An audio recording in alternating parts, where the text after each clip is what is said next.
What is up, guys? Thank you for tuning into the channel once again. Sorry for the delay there, but you guys will be stoked to hear that Bridge and I finally tied the knot. Been a long time coming, but finally got the job done, boys. And then we went straight to Hawaii for like a week and a half on the honeymoon. So big couple of weeks for us. Obviously, you hope you only get married one time in your life, so just wanted to be there fully for Bridget to just help out with whatever I could. So on top of that, been working on some other exciting projects, which I will be releasing to you guys coming up pretty soon. But the main thing is we're back now. The content will be rolling, and we have a sick Southwick qualifying video for you. A bit of a controversial one. You guys may have seen on my Instagram that I actually got my fastest lap taken from me due to a little bit of a blunder on my part, which you'll see in this video, and we'll talk about it when we get there. So the stress was pretty high in this qualifying video. I'm glad I had the Insta360 X5 camera rolling to catch this. I've been getting a lot of requests from you guys on how I capture this chest cam footage when I'm at the races, so I'm going to be making an Insta360 X5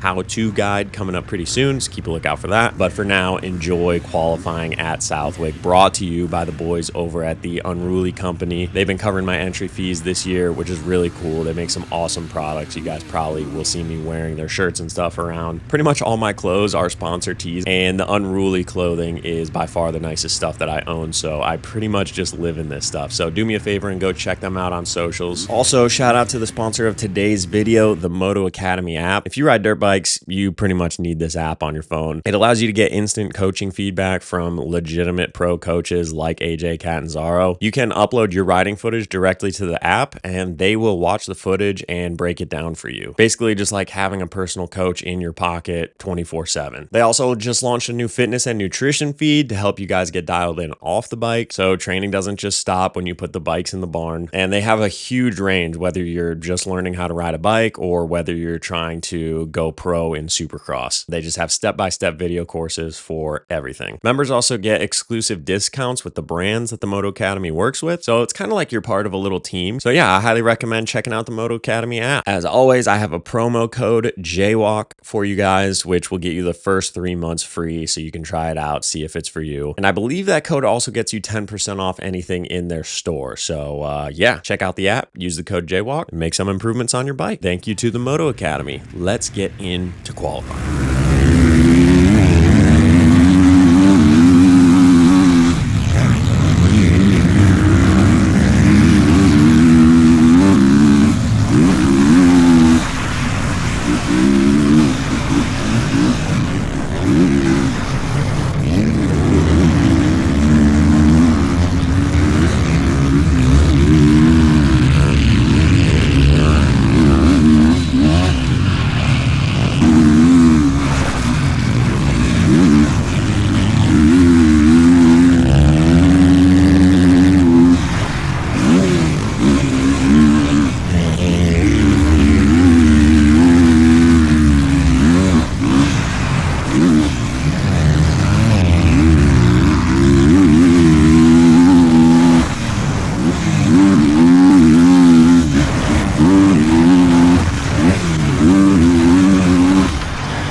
All right, so lap one, a 2:07.2, which if we bring up the 450 combined times, you can see that would have put me around like 20th. And to be honest, I feel like there was a lot left in the tank on that lap. I tried to give as much of a gap ahead of me as possible, just so that I wouldn't catch those guys. But like I said earlier, there's also a bunch of dudes behind you who are going to try and squeak around you if you wait too much. So it's a really fine line of just trying to maximize that gap ahead of you while not letting the guys behind you around. Because obviously if somebody passes you in the last corner, you don't have time to give them a necessary gap. So kind of just had to go for it. Ended up catching those guys a lot quicker than I would have hoped to. I started catching sand off their rear tire like pretty early in the lap, and then obviously when I got right behind them, the track is so dialed early in the day at Southwick that it's just, you're not going to end up passing them. So kind of just had to lock in behind them and probably lost like 1.5 seconds to 2 seconds on that one, which that would have put us in a real crazy qualifying position. But at the end of the day, it didn't end up mattering because that lap got taken from me anyway. So coulda, shoulda, woulda. It didn't happen. Would have been cool if it did, but I was feeling pretty good after that lap. And it felt easy enough that I felt like I could replicate it on the following laps as well. So I was excited for more.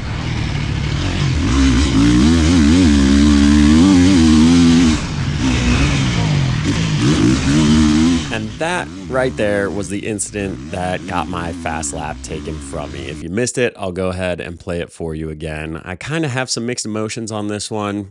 Some people will obviously say, hey, I saw the lights in the video. You should have seen them too and not jump to jump, which, yeah, that's a fair take. But, you know, when you put everything into context, in my opinion, I feel like it was a little bit harsh, and I'm not sure I agree with penalizing me for it. For starters, the most obvious, we're at Southwick in the deep sand where visibility is already pretty poor. I don't know if you can tell, but it's also raining. So rainy sand, I mean, the visibility out of your goggles is horrible. The camera does a pretty good job of not showing it, but whatever you can see through the camera, it's like 5 times worse through your actual goggles. Number two, the placement of these lights was pretty carelessly thought out, in my opinion. The lights flash red, white, and off. And as you can see, the lights have been placed around a sea of red and white banners. I'll go ahead and swap back and forth between these two frames of the video. You know, put your eyes on the takeoff of the finish line and tell me if you even notice which one has the light on and which one has the light off. Very difficult to see, especially given the fact that there are 0 flags waving to sort of, you know, back up that the light is going, which I'm also really confused about why there were no flags. I mean, you can obviously tell that this guy has been laying here for quite some time. There are like 2 marshals with him and they're pushing his bike off the track. So it's almost like they did have flags out and then they had already pulled the flags back in, but for some reason left the light on. You can see the point where I sort of realized that the lights are on and I check up for a minute, but as the lights were leaving my vision, it was in the sequence of no lights being on. And so in my brain, I was like, did they just turn the lights off? Am I good to jump? There's no flags. Like, I honestly had absolutely no idea what was going on. And by the time my brain had sorted it out, it was too late to check up. At the last split second, I was like, look, if I try and check up, I'm going to come up short in knee-deep sand and I'm going to cause a red flag. So I had to just give it a little blip at the top of the lip. Still came up a little bit short. Thank goodness he was off the side of the track and everything was fine. But that's sort of what upsets me the most. It just seems like a lot more could be done to protect the downed rider. And I mean, if I came over this and landed straight on him, he would probably be seriously injured. I would probably be seriously injured. I might have hit a marshal. And the only thing that they give me is a red blinking light in a sea of red banners. I just feel like that's a little bit unacceptable. And then to punish me on top of it, I think is a little bit ridiculous. So I was definitely heated after that. And honestly, it kind of ruined my whole day. But I don't know. You guys will have to let me know what you think. For now, let's crack on with lap number 2.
Well, definitely way less solid of a lap, and you guys can definitely see how difficult it is to get a full clean lap with nobody spraying you with roost or sort of getting in the good lines and stuff. I mean, it's really hard to get around them fully clean, especially when the dirt is this wet and sticky and it is flying so far off their rear tire. I mean, your goggles get coated in an instant. It makes things very difficult. I think I was a little bit flustered in my head from the whole situation because I sort of in the back of my mind knew that it was a possibility that they would take my hot lap from me. I was just a little bit hot in my helmet at the moment, and I think it sort of affected that lap a little bit. So knowing that there was a possibility that they were going to take it, I knew I had to execute on one of the next 2 laps, and I was hoping I would get 2 more. So not really wasting as much time on this cool down lap as I normally would because I wanted that 4th lap to try and just give myself as good of a chance as I could. So there's a little bit more tactics than you might think in qualifying practice, but I was definitely hustling through this cool down lap to try and get back and get another one started.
felt pretty dang solid, and in my mind I thought that that one could potentially do it. Obviously the track is falling apart pretty quickly, so didn't really have any too big of issues running into any lappers or, you know, messing up a corner or anything. So I was like thinking that that one might do it, and unfortunately it put us 37th. And obviously you need to be 36th in order to qualify. So 0.1 out of qualifying using my second best lap. Kind of interesting because timing it on the video, it actually says that I ran like a 2:09 flat pretty much. On the time qualifying sheet, which is done through transponders, it said I ran a 2:09.2.